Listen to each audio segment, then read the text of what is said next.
Hello.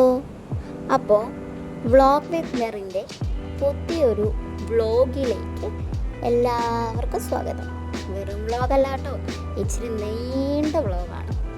അപ്പോൾ നമുക്കിന്ന് ആലപ്പുഴ വരെ പോകാം. എന്നിട്ട് ഞങ്ങൾ വീട്ടിൽ നിന്നൊരു 9:30 ആയപ്പോഴാണ് ഇറങ്ങിയത്. പക്ഷെ നല്ല വെയിലുണ്ടായിരുന്നു. ഇപ്പോഴത്തെ 9:30യും ഉച്ചയ്ക്കത്തെ 1 മണിയൊക്കെ കണക്ക് തന്നെ. അപ്പോൾ ഈ 2 വീലറിനൊക്കെ പോകുമ്പോൾ നമ്മളെ ബഹിരാകാശത്തേക്ക് പോകുന്ന തയ്യാറെടുപ്പോടെ പോകുന്നതായിരിക്കും നല്ലത്, പ്രത്യേകിച്ച് ഈ ഉച്ച സമയങ്ങളിലൊക്കെ. കാരണം ഉണങ്ങി ആയിരിക്കും അവിടെ ചെല്ലുന്നത്. അതുകൊണ്ട് തന്നെ ഞാൻ വലിയ കാര്യമായിട്ട് മേക്കപ്പ് ഒന്നും അങ്ങനെ ഇട്ടിട്ടില്ല. ലിപ്സ്റ്റിക്കും ഇട്ടിട്ടുണ്ട്, ഒരു കൂളിംഗ് ഗ്ലാസ്സും വെച്ചിട്ടുണ്ട്. കമ്മൽ, മാല, ചീപ്പ്, തലയിടാനുള്ള ആൾക്കുളത്തെ സാധനങ്ങളെല്ലാം ഞാൻ എൻ്റെ ബാഗിലാക്കിയിട്ടാണ് പോയത് കേട്ടോ.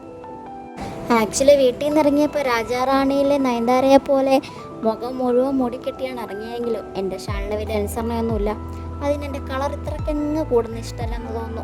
അതുകൊണ്ട് അത് ഞാൻ എത്ര പിടിച്ചിട്ട് അത് ശരിയായിട്ട് കിടന്നില്ല. പിന്നെ ഞാൻ പോട്ടമില്ലെന്ന് വെച്ച് എന്തായാലും നമുക്ക് കളർ കൂടാനേ പോകുന്നുള്ളൂ, കുറയാനൊന്നും പോകുന്നില്ല. കൂടുന്നങ്ങ് കൂടട്ടെന്നങ്ങ് കരുതി. പിന്നെ കൂട്ടത്തിൽ നമ്മൾ പുതിയതായിട്ട് വാങ്ങിയ ആ സ്റ്റിക്കിൻ്റെ ഒരു പരീക്ഷണവും കൂടെ ആവാമെന്ന് കരുതി. ഞാൻ ആ സ്റ്റിക്കൊക്കെ എനിക്കിങ്ങനെ പിടിച്ചുകൊണ്ട് പോകാൻ പേടിയാണ്. കാരണം ഓപ്പോസിറ്റ് വരുന്ന വണ്ടിയിൽ വല്ലതും തട്ടുകയോ അല്ലെങ്കിൽ ആരെങ്കിലും പിടിച്ചുകൊണ്ട് പോകുമെന്നൊക്കെ പേടിച്ചിട്ടാണ് ഞാൻ പകുതി കാര്യങ്ങളൊന്നും എടുത്തിട്ടില്ല. പിന്നെ ഈ വണ്ടിയെ പോകുന്ന അങ്ങോട്ടിങ്ങോട്ട് എന്നെ എടുക്കാനാണ്. അങ്ങനെ നമ്മൾ തണ്ണീർമുക്കം ബണ്ട് കയറുകയാണ് കേട്ടോ. ബണ്ട് കയറാൻ വേണ്ടി പോകുന്നു. ആ പാലത്തിൻ്റെ അവിടെ എത്തിയപ്പോൾ ഞാൻ പിന്നെയും ക്യാമറ ഓണാക്കി. എന്ത് രസമുള്ള കാഴ്ചയാണ് നോക്കിക്കേ. കായൽ, ഒരു സൈഡിൽ കായൽ, ഒരു സൈഡിൽ കടൽ. എന്ത് രസമാണ്. അപ്പം ഞാൻ എപ്പോഴും ഇങ്ങനെ ആലോചിക്കും, ഇവരെങ്ങനെയായിരിക്കും പാലം കെട്ടിയിട്ടുണ്ടാവുക, കടലിലെ വെള്ളം കായലിലേക്ക് പോകാതെ എങ്ങനെയായിരിക്കും നോക്കിയിട്ടുണ്ടാവുക എന്നൊക്കെ ആലോചിച്ചിട്ടുണ്ട്. നല്ല രസമാണ്. വെയിലില്ലെങ്കിൽ വളരെ വളരെ രസമാണ്. വെയിലാകുമ്പോൾ നമുക്ക് കുറച്ചുകൂടെ കടലിലെയും കായലിലെയും വെള്ളമൊക്കെ തിളങ്ങുന്ന പോലെ തോന്നും. അപ്പം അങ്ങോട്ട് പോയപ്പോൾ സ്ഥലം നോട്ട് ചെയ്ത് വെച്ചുകൊണ്ട് തന്നെ തിരിച്ചു വരുമ്പോൾ ഇവിടെ ഇറക്കണം എന്ന് നേരത്തെ മുൻകൂട്ടി ഞാൻ ഇവിടുന്ന് ജാമ്യം എടുത്തിട്ടാണ് കൊണ്ട് പോണത്. തിരിച്ചു വരുമ്പോൾ ഇതന്നെ തന്നെ ഇവിടെ ഇറക്കിയില്ലെങ്കിൽ ഞാൻ ഈ കായലിൽ ചാടുമെന്ന് വരെ പറഞ്ഞു. അങ്ങനെയെങ്കിൽ ചിലപ്പോൾ നിർത്താതെ പോകും. ചാടുവാണെങ്കിൽ അത്രയും നല്ലതാണല്ലോ എന്ന് ഞാൻ പറയുന്നത് കേട്ടോ. പുള്ളിക്ക് അങ്ങനെയൊന്നും ആയിരിക്കില്ലെന്നാണ് ഞാൻ വിശ്വസിക്കുന്നത്. അങ്ങോട്ട് പോയപ്പോൾ വലിയ തിരക്കൊന്നും ഇല്ലായിരുന്നു. സാധാരണ ഇവിടെ രാവിലെയൊന്നും അങ്ങനെ വലിയ ടൂറിസ്റ്റുകളുടെ ബഹളമൊന്നും കാണാറില്ലെന്നാണ് പറയുന്നത്. ഞാൻ കണ്ടിട്ടില്ല രാവിലെ ഇതുവരെ. എനിവേ ഞങ്ങൾ അങ്ങ് പോയപ്പോൾ ഇവിടെ വലിയ തിരക്കും കാര്യങ്ങളൊന്നും ഇല്ലായിരുന്നു. ഇനിയിപ്പോൾ വരുമ്പോൾ എങ്ങനെയാണെന്ന് അറിയത്തില്ല. ഞങ്ങൾ എങ്ങോട്ടാണ് വന്നതെന്ന് മനസ്സിലായല്ലോ.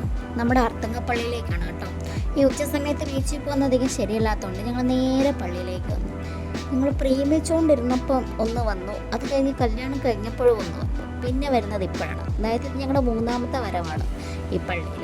അങ്ങനെ നമ്മൾ വണ്ടിയൊക്കെ പാർക്ക് ചെയ്ത് പള്ളിക്കകത്തേക്ക് കയറാനുള്ള തയ്യാറെടുപ്പാണ്.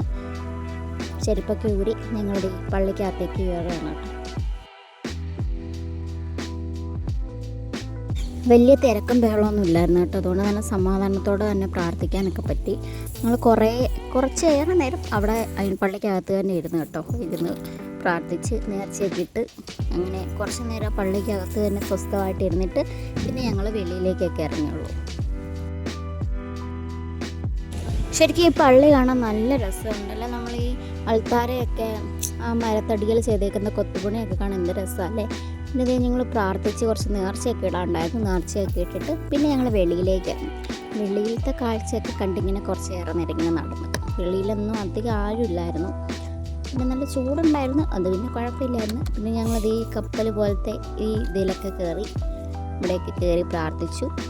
പിന്നെ ഞങ്ങൾ പള്ളിയൊക്കെ ഒന്ന് ചുറ്റി കണ്ടു കഴിഞ്ഞിട്ട് ഞങ്ങളിനി നേരെ ആലപ്പുഴ ബീച്ചിലേക്ക് പോകാനുള്ള തയ്യാറെടുപ്പാണ് കേട്ടോ. അങ്ങനെ ഞങ്ങൾ പള്ളിയിൽ കയറി പ്രാർത്ഥിച്ചു. എല്ലാം കഴിഞ്ഞ് ഞങ്ങൾ ബീച്ചിലേക്ക് പോകാൻ വേണ്ടി റെഡി ആയിക്കൊണ്ടിരിക്കുകയെന്ന് വെച്ചാൽ വണ്ടിയുടെ അടുത്ത് വരെ എത്തണമല്ലോ, അതാണ് ഞാൻ ഉദ്ദേശിച്ചത്. അപ്പം അർത്തുങ്കപ്പള്ളിക്ക് ടാറ്റയൊക്കെ കൊടുത്തിട്ട് ഞങ്ങളിത് നേരെ ആലപ്പുഴയ്ക്ക് പോവുകയാണ്. അപ്പം നമ്മുടെ അർത്തുങ്കപ്പള്ളിയിൽ നിന്ന് ആലപ്പുഴയിലേക്കുള്ള വീഡിയോ അടുത്ത പാർട്ട് 2 ആയിട്ട് ഞാൻ ഇടുന്നതായിരിക്കും. അപ്പോൾ ഇന്നത്തെ വീഡിയോ ഇത്രയേ ഉള്ളൂ. അപ്പോൾ എല്ലാവർക്കും താങ്ക് യു.